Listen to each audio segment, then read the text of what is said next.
السلام علیکم ورحمۃ اللہ وبرکاتہ۔ الحمد للہ وحدہ والصلاة والسلام علی من لا نبی بعدہ، اما بعد فقد قال اللہ تبارک وتعالی فی القرآن المجید والفرقان الحمید۔ اعوذ باللہ من الشیطان الرجیم، بسم اللہ الرحمن الرحیم۔ يا أيها الذين آمنوا اتقوا الله وكونوا مع الصادقين۔ وعن ابن عمر رضي الله تعالى عنهما قال قال النبي صلى الله عليه وسلم: أربع إن كن فيك فلا عليك ما فاتك من الدنيا: حفظ أمانة، وصدق حديث، وحسن خليقة، وعفة في طعمة، أو كما قال عليه الصلاة والسلام۔ سبحانك لا علم لنا إلا ما علمتنا إنك أنت العليم الحكيم۔ رب اشرح لي صدري ويسر لي أمري واحلل عقدة من لساني يفقهوا قولي۔ اللهم صل على سيدنا مولانا محمد وعلى آل سيدنا مولانا محمد وبارك وسلم۔ بزرگان محترم، عزیز ساتھیوں،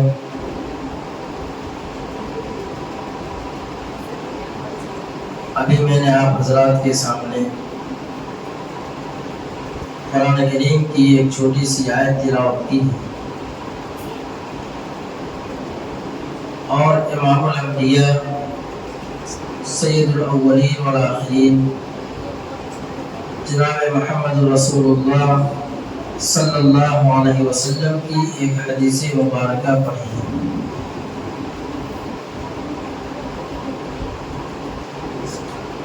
دعا کریں کہ اللہ تبارک و تعالی صحیح اور حق بات قرآن حدیث کی روشنی میں کرنے کی توفیق عطا فرمائے، اور ہم سب کو اس پر عمل کی توفیق عطا فرمائے۔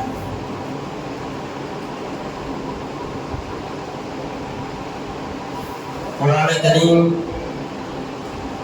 یہ اللہ تبارک و تعالیٰ کی مقدس کتاب ہے، جس کو اللہ رب العزت نے عالم انسانیت کی ہدایت کے لیے نازل فرمایا ہے۔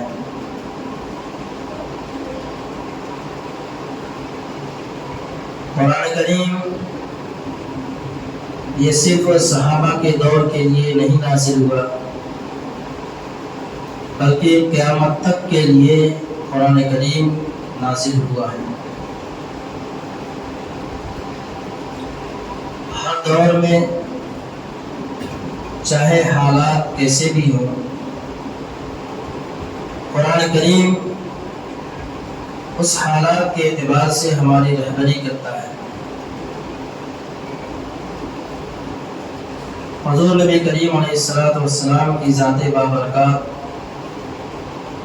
ہمارے لیے بلکہ پوری انسانیت کے لیے رحمت بن کر مبعوث ہوئے۔ اسی لیے جناب محمد رسول اللہ صلی اللہ علیہ وسلم کو رحمت للعالمین کہا گیا ہے۔ یہ تمام جہان کے لیے آپ کو رحمت بنا کر دنیا میں بھیجا گیا۔ آپ ہی کے طریقے اور آپ ہی کے سنت میں اللہ تبارک و تعالیٰ نے دنیا اور آخرت کی بھلائی رکھی ہے۔ جو حدیث میں نے آپ حضرات کے سامنے پڑھی ہے، اس میں حضور نبی کریم علیہ السلام چار باتوں کی ہدایت فرماتے ہیں، چار صفتیں بیان فرمائی ہیں، اور فرمایا کہ چار صفات جن کے اندر داخل ہو گئی، ان چار صفات کو جس نے اپنی زندگی کا محور اور حصہ بنا لیا، یہ اتنی بڑی دولت ہے۔ یہ حضور پاک صلی اللہ علیہ وسلم کی چار صفت ایسی بڑی دولت ہے کہ ان کے حاصل ہو جانے کے بعد ان پہ عمل کر لینے کے بعد اگر دنیا کی کوئی دولت اس کو حاصل نہ ہو تب بھی وہ انسان کامیاب خوش و خرم زندگی گزارے گا۔ حضور نبی کریم علیہ السلام کے کو اللہ رب العزت نے جواد الکلم بنا کر دنیا میں بھیجا کہ آپ صلی اللہ علیہ وسلم اپنی زبان رسالت سے کبھی چھوٹے سے الفاظ بولتے اور وہ علم کا ایسا تھا سمندر اس کے اندر گھریا ہوا ہوتا کہ انسانی عقل حیران اور دنگ رہ جاتا۔ حضرت عبداللہ بن عمر رضی اللہ تعالیٰ عنہ فرماتے ہیں کہ حضور نبی کریم علیہ السلام نے ارشاد فرمایا کہ 4 صفتیں ہیں جن کے حاصل ہو گئی اللہ تبارک و تعالیٰ نبی علیہ السلام فرماتے ہیں کہ اگر دنیا کی کوئی چیز اس کو نہیں ملی تب بھی وہ انسان کامیاب ہے۔ سب سے پہلی صفت حفظ و امانتی، امانت کی حفاظت کرنا، حفظ و امانتی، امانت کی حفاظت کرنا۔ دوسری صفت ہے صدق و حدیث، سچ بات بولنا، زبان مبارک سے سچی بات بولنا۔ تیسری صفت ہے وحسن خلیقت، حسن اخلاق سے پیش آنا۔ چوتھی صفت ہے وعفت فی طعمت، پاکیزہ لقمہ کھانا، حلال لقمہ کھانا۔ ایک چھوٹا سا لفظ ہے حفظ و امانت، امانت کی حفاظت کرنا۔ اب امانت کیا چیز ہے؟ عرف عام میں عام طور سے جب امانت کا لفظ بولا جاتا ہے تو ہمارا ذہن فوراً مال کی طرف جاتا ہے، روپے پیسے کی طرف جاتا ہے۔ ہاں یہ بھی امانت ہے کہ اگر کسی کے پاس کس نے کوئی امانت رکھ دی تو اس کا فرض بنتا ہے کہ جب وہ مانگے، جب امانت کو واپس کرے تو پوری امانت واپس کرے۔ حفظ و امانت ہے، امانت کی حفاظت کرنا، اس میں خیانت ہے۔ اگر اس میں سے کچھ کھا لیا یا کچھ دبا کر رکھ لیا تو وہ امانت میں خیانت ہو گئی، اور خائن اللہ کو پسند نہیں، خیانت کرنے والا اللہ کو پسند نہیں۔ حضور نبی کریم علیہ السلام ایک دوسری حدیث میں فرماتے ہیں، جس طریقے سے فرمائے کہ 4 صفات جن کے اندر داخل ہو گئی وہ پکا مومن قرار دیا جائے گا۔ لیکن ایک جگہ اللہ کے رسول صلی اللہ علیہ وسلم بیان فرماتے ہیں کہ 3 عادتیں ایسی ہیں کہ جن کے اندر وہ پائی جائے تو پکا منافق قرار دیا جائے گا۔ 3 عادتیں ایسی ہیں کہ جن کے اندر وہ پائی جائے تو پکا منافق قرار دیا جائے گا۔ ان میں سے ایک یہ ہے کہ وَإِذَا حَدَّثَ كَذَبَ، جب بات کرے تو جھوٹ بولے، یہ منافق کیا ہے۔ وَإِذَا تُؤْمِنَ خَانَ، اور جب اس کے پاس امانت رکھی جائے تو خیانت کرے اس میں، جب امانت رکھی جائے تو خیانت کرے۔ اور اس حدیث میں ہے کہ امانت کی حفاظت کرنے والا پکا مومن ہے اور امانت میں خیانت کرنے والا پکا منافق ہے۔ اسی کو اللہ تبارک و تعالیٰ قرآن کریم میں فرماتے ہیں ان اللہ اشتری من المؤمنین انفسهم واموالهم بان لهم الجنہ، کہ اللہ تبارک و تعالیٰ نے تمہارے مال اور اولاد کو، جان کو جنت کے بدلے میں خرید لیا ہے۔ یہ ہماری جان، یہ امانت ہے۔ ایک تو وہ امانت تھی جو روپے پیسے اور مال کی شکل میں تھی کہ کسی کے پاس رکھی جائے، اگر اس میں سے وہ خرچ کر لے بغیر بتائے تو مال کی خیانت کرنے والا ہوا۔ اور ایک یہ کہ اللہ تبارک تعالیٰ نے پوری باڈی، پورا جسم، سر کے بال سے لے کے پاؤں کے ناخن تک یہ بطور امانت دیا ہے۔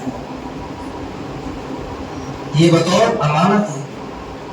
آنکھ اللہ کی امانت ہے، زبان اللہ کی امانت ہے، کان اللہ کی امانت ہے، دل دماغ اللہ کی امانت ہے.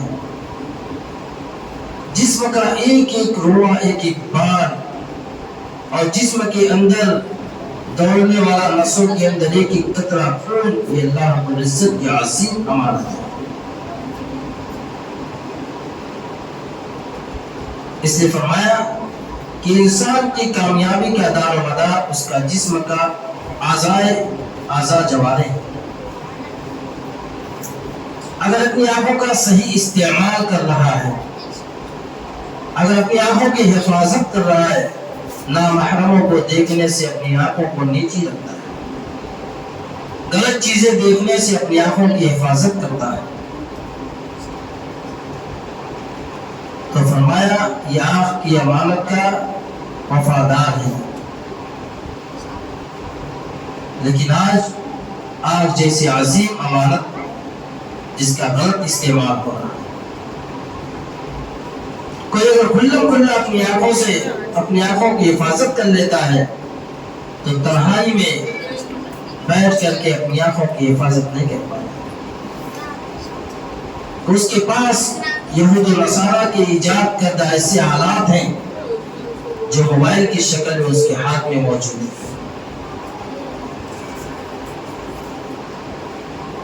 والدین سے اپنے آپ کو چھپا لیا، دنیا والوں سے اپنے آپ کو چھپائے رکھا، لیکن تنہائی میں جب موبائل کھولتا ہے، واٹس ایپ کھولتا ہے، فیس بک کھولتا ہے اور نیٹ کھولتا ہے، یوٹیوب کھولتا ہے، تو دنیا بھر کی ایسی گناہوں میں ملوث ہوتا ہے کہ پھر وہ آخرت کو بھول جاتا ہے. اس کی آنکھ محفوظ نہیں. اور مغربی ممالک نے اس کو ایجاد ہی اسی لیے کیا ہے کہ ہم لوگوں کو مورتی کے سامنے پوجا تو نہیں کروا سکتے، لوگوں کو شرک کھلا تو کروا نہیں سکتے، لہذا آلات کے ذریعے سے ان کے ایمان کو برباد کر دیا جائے. آج پیسے برباد ہو رہے ہیں، نوجوانوں کی جوانیاں برباد ہو رہی ہیں، صحت مند کی صحت تباہ ہو رہی ہے. پیسے برباد، جوانی برباد، صحت برباد، دل دماغ کی سوچ و فکر تباہی کے دہانے پہ جا رہی ہے. اور یہ ہے کہ غفلت میں پڑا ہوا ہے. کیوں؟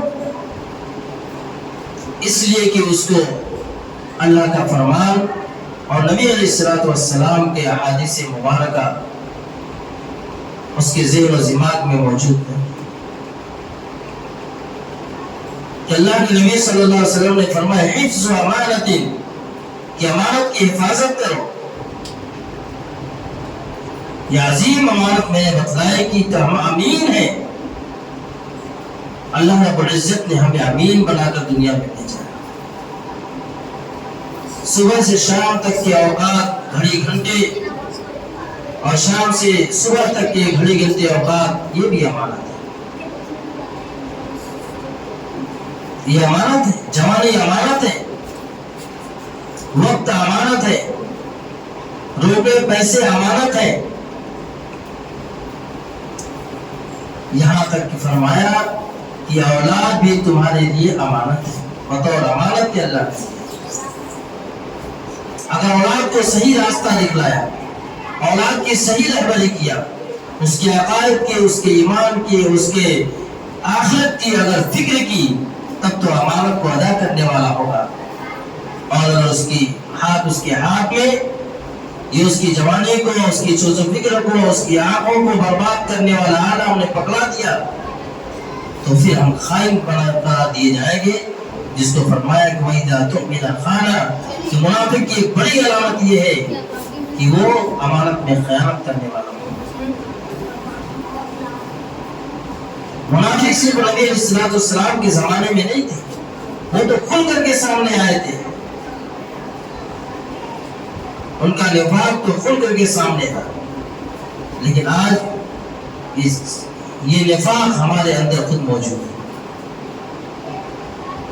اگر کوئی ہم کو منافق کہے تو ہم چڑھائی کر ڈالیں گے، تو کون ہوتا ہے ہم کو منافق کہنے والا؟ لیکن حدیث کی روشنی میں اگر دیکھا جائے، یہ قرآن کریم اور احادیث مبارکہ یہ صرف دوسروں کو اوپر فٹ کرنے والی چیز نہیں ہے، یہ ایسا آلہ ہے کہ ہر وقت اپنے اوپر فٹ کیا جائے کہ میں اس کے اوپر کتنا کھڑا اترتا ہوں، میری زندگی قرآن کے مطابق کتنی ہے، میری زندگی کے ایام، میری زندگی کے اوقات احادیث مبارکہ کے کتنے موافق گزر رہے ہیں.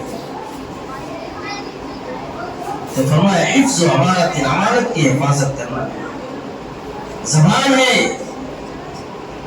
اور فول پک کر کے گالم غلوظ کے ذریعے سے زبان کو گندا مت کرنا. اللہ نے زبان کو پاک بنایا ہے، پاکیزہ چیز ہے. جھگڑے فساد کر کے زبان کو گناہوں میں ملوث مت کرنا، زبان کو گناہوں میں ملوث مت کرنا. اور نبی علیہ السلام نے فرمایا کہ مسلمان کو گالی دینا فسق ہے. اگر کوئی مسلمان تو کسی مسلمان کو گالی دے رہا، گویا کہ فاسقوں والا عمل کیا اور فاسق قرار دیا جائے.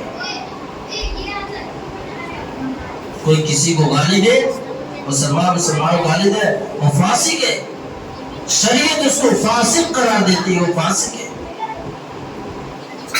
اس لیے اس نے ایک تو گناہ کبیرہ کا ارتکاب کیا، بڑے گناہ کا ارتکاب کیا، اور ایسا گناہ کیا کہ اللہ تبارک تعالیٰ سے توبہ بھی کرنی ہے، اور جس کو گالی دیا اس سے معافی بھی مانگنی. تو فرمایا زبان کی حفاظت کرنا. کان اللہ رب العزت نے بطور امانت دیا، اسے صحیح چیزیں بھی سننے کے عادی بنو. گانے باجے کے آلات کو سننے کے عادی مت بناؤ کان کو.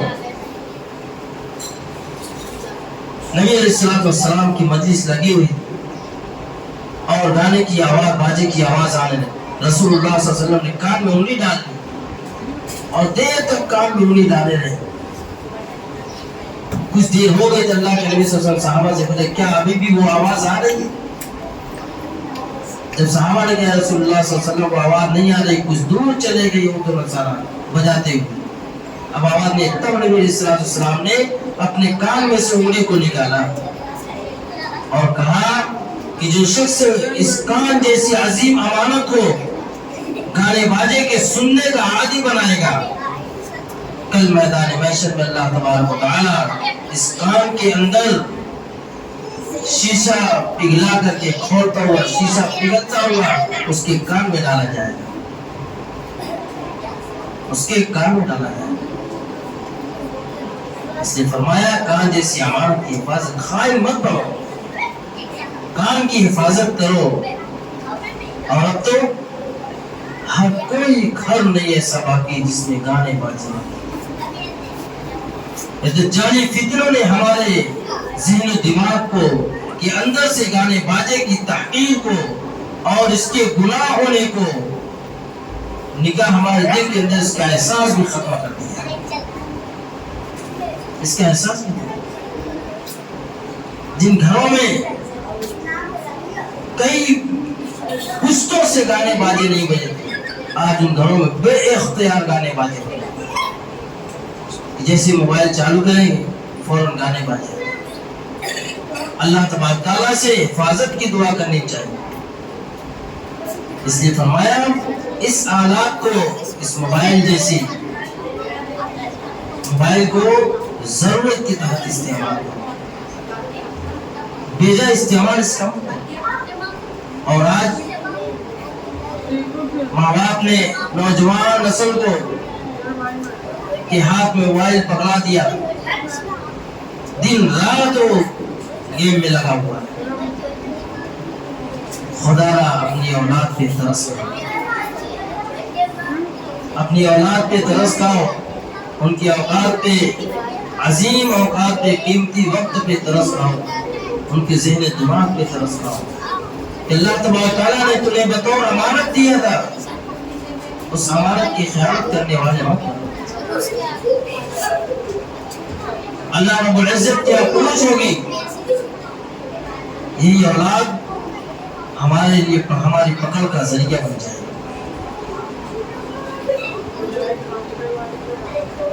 اور بڑی آسانی سے یہ الفاظ بولتے ہیں، اولاد مانتی نہیں۔ ذرا سوچیں ٹھنڈے دماغ سے، جس کو ابھی شعور نہیں آیا، جس کو سوچنے سمجھنے کی صلاحیت ابھی نہیں آئی، اس اولاد کو ہم منوا نہیں سکتے؟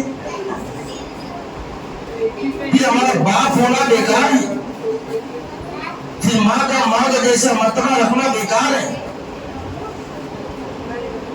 کہ ایک ننھے سی اولاد کو وہ ایک باپ نہیں منوا سکتی کہ موبائل کے بغیر سوتا نہیں، موبائل کے بغیر مانتا نہیں، موبائل کے بغیر کھانا نہیں۔ دوستو، ہماری قیمتی اوقات کہاں برباد ہو گئی؟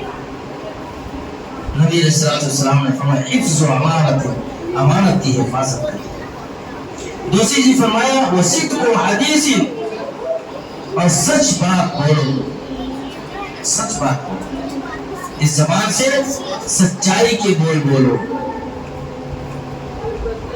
سچ بات بولو اور سچی باتوں کا ہی تذکرہ کرو۔ ہر سنی سنائی بات کو آگے مت فارورڈ کرو، ہر میسج کو آگے فارورڈ مت کرو۔ بعض میسج ایسے آتے ہیں جو حدیث نہیں ہوا کرتے، لیکن اس کے نیچے لکھا رہتا ہے نبی علیہ السلام کا فرمان ہے، اور جس کو آگے فارورڈ کرے گا، آگے شیئر کرے گا، اس کو اتنا ثواب ملے گا۔ فرمایا کہ باتوں کی تحقیق کر لیا، چاہے زبان سے نکلی ہوئی بات ہو، چاہے قلم سے لکھی ہوئی تحریر ہو، یہ دونوں چیزیں صدق و حدیث، سچ بات، سچ لکھو اور سچائی کو بولو۔ موبائل کے اندر کوئی میسج آ جائے تو اس کی تحقیق کرو، فوراً اس پہ عمل پیرا مت ہوتا، اس لیے کہ اس کی ایجاد کرنے والے یہود و نصارہ، ان کے بھی چینل چلتے ہیں، وہ بھی اسلام کو فارورڈ کرتے ہیں، لیکن بگاڑ کر کے۔ کوئی اگر حدیث آ جائے، اگر جھوٹی کسی نبی علیہ السلام کی طرف جھوٹی نسبت کی، تو اللہ کے رسول صلی اللہ علیہ وسلم فرماتے ہیں من کذب علی متعمدا فلیتبوأ مقعدہ من النار، کہ جس نے میری طرف جھوٹی نسبت کی ہے، جھوٹی باتوں کی نسبت کی ہے جو میں نے بیان نہیں کیا ہے، تو اسے چاہیے کہ اپنا ٹھکانہ جہنم میں بنا لے، اسے چاہیے کہ اپنا ٹھکانہ جہنم میں بنا لے۔ تو فرمایا صدق و حدیث، سچ بات بولو، سچ بات بولو۔ اگر سچ نہیں بول سکتے ہو تو اپنی زبان کو خاموش رکھو، جھوٹ تو مت بولو۔ لیکن آپ معاشرے کے اندر کس بات کو رواج دیا جا رہا ہے، کیسی باتوں کو کامیابی کا ذریعہ سمجھا جا رہا ہے کہ اب سچائی کا زمانہ نہیں رہا۔ جس نے یہ کہہ دیا کہ سچائی کا زمانہ نہیں رہا، تو جو آیت کریمہ میں نے تلاوت کی، یا ایھا الذین آمنوا اتقوا اللہ وکونوا مع الصادقین، ایمان والوں کو اللہ رب العزت نے خطاب کیا ہے، مخاطب کیا ہے کہ ایمان والوں اللہ سے ڈرو اور سچوں کے ساتھ رہو۔ قرآن قیامت تک کے لیے، یہ قرآن کی اس آیت ہمیں بتلا رہی ہے کہ قیامت تک سچے لوگوں کا زمانہ رہے گا۔ اگر کسی نے کہا کہ سچائی کا زمانہ نہیں رہا، گویا کہ اس نے قرآن کی اس آیت کا انکار کر دیا، اور جو قرآن کے ایک لفظ کا انکار کر دے وہ ایمان سے خارج ہو گیا۔ اس لیے ہم یہ نہیں کہہ سکتے کہ سچائی کا زمانہ نہیں رہا۔ ہماری آنکھوں کے اندر وہ طاقت نہیں ہے کہ سچے لوگوں کو دیکھ سکے، ہمارے دل دماغ کے اندر وہ طاقت نہیں ہے ہمارا ایمان اتنا مضبوط نہیں ہے کہ ہم سچائی کو جھوٹ سکیں، سچائی کے راستے پہ چل سکیں۔ سچے لوگ قیامت تک موجود ہیں، اور انہی لوگوں کی بنیاد پر اللہ تبارک و تعالیٰ ہمیں حکمہ دے رہا ہے، ہمیں زندگی دے رہا ہے، دنیا کا نظام چل رہا ہے۔ ہم کیسے کہہ سکتے ہیں سچائی کا زمانہ ہے؟ اس نے فرمایا اپنی تجارت میں، اپنے بزنس میں سچائی کو لاگو پکڑو،